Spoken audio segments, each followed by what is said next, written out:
एक दोन लावलं तर ते नंतर पुन्हा सुरू करणार आहे, अशा संधी द्यायची नाही. आणि हे माझं नेहमीचे मुद्दा आहेत, तरी आपल्यासमोर पुन्हा मांडतो. गणेश उत्सव, पर्टिक्युलरली महाराष्ट्राचे जे गणेश उत्सव आहेत ते पूर्ण जगभर प्रसिद्ध आहे आणि आपल्या संस्कृतीसाठी ते प्रसिद्ध आहे. सध्या स्थितीत जे विषय चालू आहे त्यात मूर्ती जवळच्या गर्दी आणि डीजे वाहन जवळच्या गर्दी हे दोन्ही बघितलं तर आपल्याला स्पष्टपणे कळेल संस्कृतीसाठी किती लोक आलेले आहे, धार्मिक भावनाने किती लोक आलेले आहे आणि धिंगाणा करण्यासाठी किती लोक आलेले आहे.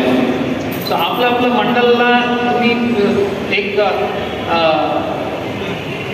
मागच्या वर्षी जे कशा परिस्थिती होतो विचार केला तर हे स्पष्टपणे कळेल. त्यामुळे काही विषय आम्ही पोलीस इंटरव्ह्यू केलं तर ते धर्माच्या विषयी समोर न टाकता आपलं कधी पोलीस अधिकारी अंमलदार येऊन मूर्तीजवळ जे गर्दी आहेत किंवा जे भाविक आहेत त्यांना तुम्ही इथं थांबू नये, इथून ज्या तुम्ही आवाज कमी करा किंवा पूजन करू नये अशा कोणी बोलत नाही.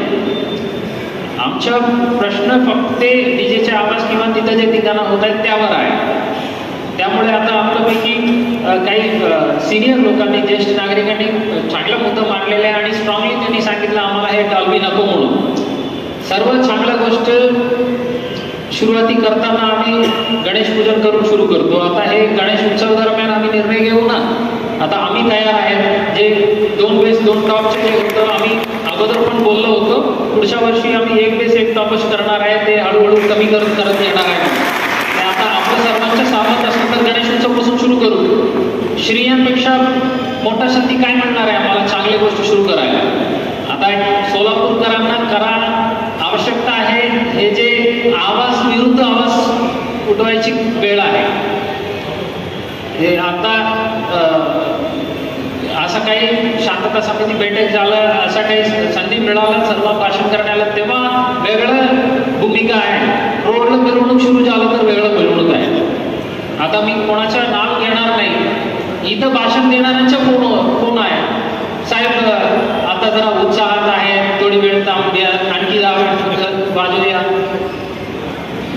कोणाला नाव देऊन मी काही करणार नाही, पण त्यांच्याही भूमिका आम्ही समजू शकेल, त्यांच्याही परिस्थिती आम्ही समजणार आहे.